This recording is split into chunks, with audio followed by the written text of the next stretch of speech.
జై శ్రీరామ్ అందరికి. ఈరోజు నేను చెప్పబోయేది పార్ట్ 4 ఆఫ్ అయ్యప్ప స్వామి కథ. అలాగే నిన్న మనం మాట్లాడుకున్న పద్యం కరిగెను హృదయము స్వామికి అరిగెను వినువీధి సీమ కృత జందెన్ తరిగెను ఆయువు మహిషికి పెరిగిన పాపాలకంతూ విభుడందించాను పద్యం. దాని అర్థం ఏంటంటే ఆ దృశ్యాన్ని చూసిన స్వామి యొక్క మనసు కరిగిపోయింది. ఆతృతతో ఆకాశం పైనకి వెళ్ళాడు స్వామి. ఆ మహిషి యొక్క రాక్షసి యొక్క ఆయువు తీరిందని స్వామి గ్రహించి ఆ ప్రభువు దాని పాపాలను ముగింపు పలికాడు. తన జన్మ కారణము నెరవేర్చిన సమయంలో వచ్చిందని గ్రహించిన మణికంఠుడు మహిషిని ఎదుర్కొన్నాడు. బాలునిగా తలచి వికటాటహాసం చేసిన మహిషి హింసలకు గురి చేసి దానితో ఘోర యుద్ధం చేశాడు మణికంఠుడు. దానిని సంహరించి బంతి ఒలి దాన్ని బట్టి చేతిలో నెత్తి గిరమని దాని క్రిందనే బొంగరము వలె పొడమిపై పడిపోయి అసువులొదిలే మనిషి అసురకాంత. మణికంఠ స్వామి ఆ మహిషిని చేతులతో బొంగరంలా త్రిప్పి బంతిలో నేలకేసి కొట్టాడు. అసురకాంత అయిన మహిషి ఆకాశం నుంచి భూమిపై వేగంగా పడిపోయింది. మహిషి దేహం పడిన స్థలం ప్రస్తుతం కేరళ రాష్ట్రంలో ఉన్న పడమటి కనుమలలో ఆలుదా అనే పేరుతో పిలువబడుతున్న ప్రాంతం. ఆనాటి మహిషం యొక్క శరీరమే నేడు ఆలుదాముడిగా రూపం పొందింది. మనిషి కాలిగిట్టలు ఎరుమేలి వరకు వ్యాపించేనాయి. నింగి నుండి దుమికి నేరుగా మహిషిపై తాండవమ్ము నాడి తాను స్వామి ఇలకు చేరి తాము ఈ శుండు గిరిజయున్ నంది పైన జూచి నారుదాని. మణికంఠ స్వామి ఆకాశం మీద నుంచి నేరుగా భూమి మీదకు వచ్చి ఆ మహిషిపై దుమికి కోపంతో తాండవ నృత్యాన్ని చేశాడు ఆయన. ఆ నృత్యాన్ని పార్వతీ పరమేశ్వరుడు నందీశ్వరునిపై కూర్చొని చూస్తూ ఉన్నారు. భూమిపై నిర్జీవంగా పడి ఉన్న మహిషి దేహం స్వామి పాదస్పర్శతో పునర్జీవితం పొంది జ్ఞానోదయం కలిగిన తన పునర్జన్మ వృత్తాంతం గుర్తు తెచ్చుకుంటుంది. పూర్వజన్మలో ఆమె మహాముని పుత్రిక లీలావతి, గొప్ప సౌందర్య రాశి. దత్తాత్రేయ స్వామి ప్రియ శిష్యుడు. ఆ మునికి అందగాడే గాక సుగుణాల ప్రోవైన దత్తాత్రేయ స్వామిపై ఆమె మనసు పోగొట్టుకుంటుంది. అది చూచిన ముని ఆమెను వారించి, పుత్రి బ్రాహ్మణ బాలికకు విద్యా సమర్పార్జన జరుగు సమయమున వివాహ వాంఛ కలుగరాదు. తగు సమయమున నీ తండ్రి అయిన నేనే నీ పరిణయం చేస్తాను. తొందరపడుట నీ వంటి ముని బాలికకు తగదు అని వారించాడు. దానికి ఆమె మధుర వేదనతో ఇలానది: భుజించవలనైన భోజనంబే నాకు రుచించదు తండ్రి. రోత బుట్టే పట్టణంబులేయున్ బాధగా మారను. మనసు నిలవదాయే దేనిపైన కుమాలను గట్టబోయే కుదరదాయ పూల వాసన. మది పులకరించే కలనైన దత్తుడే కనిపించుచుండను. ఒడలంత సేగలాయ ఓపలేను. పూజపై ధ్యాస నిలువక నుండి నేను నిద్రపట్టదు రేయంత నిలిచిపోయే. అన్న రీతిని వేదన అధికమాయే. పరిణమాయ నాకు ఇప్పుడు మందు తండ్రి. తినాలంటే నాకు తిండి సహించడం లేదు. చదువు కూడా నాకు ఎక్కకుండా ఉంది. దేనిపైన మనసు నిలవడం లేదు. పూలమాలలు కట్టాలంటే నాకు సాధ్యం అవ్వట్లేదు. పూల వాసనకి మనసు నా పులకరించిపోతుంది. పూల మాటలు కట్టాలంటే ఆ వాసన వల్ల నాకు సాధ్యం అవ్వడం లేదు. కలలో కూడా దత్తాత్రేయుడు కనపడి ఒళ్ళంతా సెగలు పుట్టిస్తున్నాడు. పూజపై ధ్యానం నిలుచుటలేదు. నిద్ర పట్టగా రాత్రి నిలిచిపోయినట్లుంది. నా బాధకి వివాహమే ఒక మందు. ఆమె ధైర్యానికి నీతి బాహ్య సంఘర్షణకి ఆ మునికి నోట మాట రాలేదు. బలవంతాన కోపాన్ని నిగ్రహించుకొని, తండ్రి శిష్యుడు, గురువు పుత్రి సోదరునితో సమానం. గురువులకు వ్యవస్థకు మచ్చతేకు మన పరువు మంట కలుపుకు అన్నాడు. ఆమె నిర్లజ్జగా, తండ్రి నేను చేసిన నేరం ఏమిటి? దత్తాత్రేయుడు నా కీడైన వాడు, అందగాడు, విద్యాపారంగతుడు, సౌమ్యుడు, పైపెచ్చు నా మనసు దోచినవాడు. ఇది ఏమి అనాచారం కాదే. తొలి శుక్రాచార్యుని పొత్తిగా దేవయాని కచిని వరించలేదా? ఏకగర్భ జనితోలి పూర్విరి కలయిక మేలు కాదు కాని ఇలనున్నరులు వేరు వేరు ఇంట వెలసిన దోషమే. గురుడు మామ అయిన కులము చెడునే. తండ్రి ఒకే కడుపున పుట్టిన అన్నా చెల్లెల పర్యం ధర్మ విరుద్ధం ఒప్పుకుంటారు. అది మంచిది కూడా కాదు. కానీ భూమిపై పుట్టిన మానవులు వేరు వేరు. కుటుంబాలలో పుట్టి వివాహం ఆడితే తప్పేమిటి? గురువుగారు మామగారు కాకూడదా తండ్రి? అదిగాక మనసు ఒకరికి ఇచ్చి మనువు ఇంకొకరితో న్యాయమా? నేను కానీ నాకు మీరు ఎంచిన మగాడు కానీ సుఖపడలేము. సుఖము లేని రాత్రులు కాలరాత్రులు, భర్త సుఖము లేని స్త్రీ జన్మ నిరాధకము కదా అన్నది.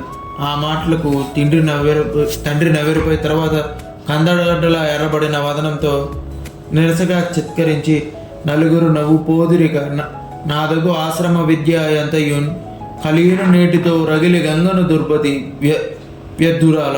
నీ పలుకులు ముల్కులై మదిని బాధను పెట్టాను. సిగ్గు లేదకో నిలిచితి విచ్చటన్ మహిషి నీవేయన్ తగు జన్మ నీకదే. ఓ చెడు బుద్ధి గల పనికిమాలిందన. ఈ మాట విని నలుగురు నవ్విపోరా. నా ఆశ్రమ విద్య అంతా నేటితో బూడిద గంగపాలలో కలిసిపోయింది. నీ మాటలు ముళ్ళుల వలె బాధిస్తున్నాయి. నీకు సిగ్గు లేదా? మనిషి అంటే ఒక గేదె వలె ఇంకా నిలబడిపో. నీకు మహిషి జన్మ కలుగుగా కానీ శాపం విధించాడు. ఆ విధంగా మహిషిపై కరమ్మునికి జన్మించిన లీలావతి మణికంఠ స్వామి అనుగ్రహించే శాప విముక్తి పొందినది. ఆమె తను చేసిన అకృత్యాలను తలుచుకొని కన్నీరు మున్నీరైంది. ఆమె కన్నీరే అలుదా నదిగా మారి ప్రవహిస్తుందని పురాణాల కథలు చెప్తున్నాయి. పుట్టుకతో పుట్టిన బుద్ధి పుడకలతో కానిపోదన్నట్లు ఇంత జరిగిన లీల ఆ మణికంఠ స్వామిని చూసి చిత్త జుజుబోలిన స్వామిని అత్తారి ఆ లీలంగాంచి అనిమేషతనై చిత్తమునందున మరిగించు మెత్తగ తను బల్క సిగ్గుమించిది గతితో మన్మనుది వంటి అందగాడైన స్వామిని చూచి రెప్పవాల్చినదై చూచి మనసులో సిగ్గు ముంచుకు వస్తుండగా మృదువుగా ఎలా పలుగైంది. ఓ స్వామి, ఇంతటి అద్భుత సౌందర్యం నేనెప్పుడూ చూడలేదు. మనమధుడు ఇలాగే ఉండేవాడేమో. నాకు శాపముక్తి కలిగించి పునర్జన్మని ఇచ్చారు. నన్ను పరిణయమాడి నన్ను ఉద్ధరించండి, మీకు అమర సుఖాలను అందిస్తానని అన్నది. దానికో స్వామి చిరునవ్వుతో, ఓ లీలా, ఇంత జరిగినా నీవు వ్యామోహం విడలేకున్నావేమి? ఈ అమాయకత్వానికి నాకు నవ్వు వస్తుంది, అలాగే జాలి కూడా కలుగుతుంది. ఈ అవతారము నేను అస్థలిత బ్రహ్మచారిని, ధర్మశాస్త్రను, కఠోర దీక్షా దక్షుడను. నా వివాహం అనేది అసంభవం. కన్నుల నీరు కమ్మి తను గద్గయే అననయింతి అంటతను మన్నన కూరుదన ప్రభు పాదములు ఎందట తప్పు కాయము కన్నుత చేసి వేడదన్ స్వామిని గావుము నిన్ను భక్తితో అన్ని వికారములను విడిచి అర్చన చేసేది భాగ్యమీయము. లీల తన గొంతు గద్గదమైన కన్నులు వర్షిస్తుండగా మణికంఠ స్వామితో ఇలా అన్నది. ప్రభు, నన్ను క్షమింపుము. నీ పాదాలకు తాకి నమస్కరించి నిన్ను భక్తితో ప్రార్థిస్తున్నాను. నాకు నిన్ను వికారరహితనై కొలిచేడి భాగ్యము నిమ్ము. స్వామి ఆమె పశ్చాత్తాపానికి సంతోషించి శబరిమలలో తనను కొలుచుటకు వచ్చిన భక్తులందరూ మాలికాపురోత్తమ లోకమాతగా ఆమెను పూజించగలరని వరమ సంగీకరణించారు. మహిషి అంతరించగానే పెద్ద తుఫాను వచ్చి వెలిసినట్లు భూలోకం ప్రశాంతంగా మారింది. ఎక్కడ చూసిన పండుగ వాతావరణం అనేది నెలకొంది. ఋషులు మునుపటి వలె వేదాధ్యయనం, వేద బోధన మొదలుపెట్టారు. మునులు సంతోషంగా తపస్సును కొనసాగించారు. స్వర్గలోకాన్ని మహిషి పీడ నుంచి విముక్తి చేసిన మణికంఠుడు దానిని తిరిగి దేవతలకు అప్పగించాడు. దేవేంద్రుడిని తిరిగి దేవలోక అధిపతిని చేశాడు. ద్విగుణీకృతమైన ఉత్సాహంతో దేవతలు మణికంఠుని వేణోళ్ళ కీర్తించారు. దేవేంద్రుడు మణికంఠుడితో ఇలా అన్నాడు. స్వామి, మీ దివ్య వస్త్రములేమిటి? ఈ ఇరుముడి ఎందుకు ధరించారు? ఎక్కడికి వెళ్తున్నారు? దానికి మణికంఠుడు తన కథ అంతా వివరించి, తల్లిగారి వ్యాధి తగ్గుటై పులిపాలు వలయునంచు వైద్యులునగా నేను దీక్షభూని వనికేకు దించిది దారి తెలుపవయ్య ధన్యు చేసి, దేవేంద్ర, నా తల్లిగారి వ్యాధి నివారణకు పులిపాలు కావాలని వైద్యులు అన్నారు. అందుకే నేను దీక్షపట్టి వనములో వచ్చాను. నాకు మార్గం చూపి ధన్యుని దేవేంద్రుడు స్వామితో అన్నాడు. పాలునిస్తుందా? ఒకవేళ పిండనిచ్చిన అవి తిరిగి మీరు మీ స్వస్థానం చేరేదాకా జరిగిపోకుండా అవి ఉంటాయా? పులిపాలతో కలిపి ఔషధం ఉంటుందా? ఉన్న ఆ వ్యాధి ఇంకెవరికి ఇది వరకు రాలేదా? వారేం చేస్తారు? ఇదంతా పెద్ద పన్నాగంలో ఉంది. ఏదైనా ఇవి దానిని ఘోర స్వర్గమై దించి చెన్నెడదా? నేను వ్యాఘ్రమోదు స్వామి కంట మీ వెంట వచ్చి భూమికి నీదు పనిని తీర్తు. ఓ మణికంఠ, నాకింత ఉపకారం చేసిన నీకోసం ఏమైనా చేస్తాను. నీవు కోరితే స్వర్గమైన భూమిపైకి దించగలను. నేనే వ్యాఘ్రమై నీతో పాటు మీ రాజ్యానికి వచ్చి నీ పని నెరవేరుస్తాను. ఆ మాట అంటూనే సురలోకాధిపతి బెబ్బులుగా మారిపోయాడు. యథా రాజా తదా ప్రజ అన్నట్లు దేవతలంతా పులులుగా మారిపోయారు. దేవేంద్రుడు మణికంఠుడిని తనపై నెక్కించుకొని భూలోకానికి దిగి వచ్చాడు.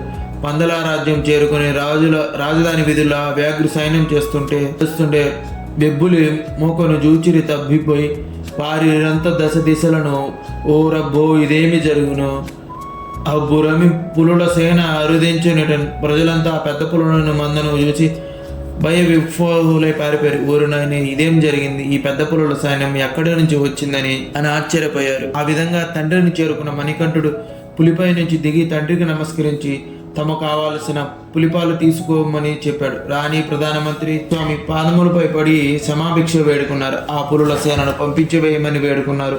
చిరునవ్వుతో స్వామి ఆన తీయగానే దేవేంద్రాది దేవతలు యథారూపం ధరించి వారందరూ ఆశీర్వాదించి సెలవు తీసుకున్నారు. మణికంఠుడు తనను కౌగులించుకొని దుఃఖిస్తున్న తండ్రితో ఇలా అన్నాడు, తండ్రి, ఏమిటి బేలతనం? 10 మంది దుఃఖ నివారణ చేయ సమర్థులైన తమరు చిన్న పిల్లవాని వలె విలపిస్తున్నారా? నేనెక్కడికి పోతాను? సదా మీ హృదయంలోనే ఉంటాను కదా. ఈ పందుల రాజ్యం నాకు తల్లి వంటిది.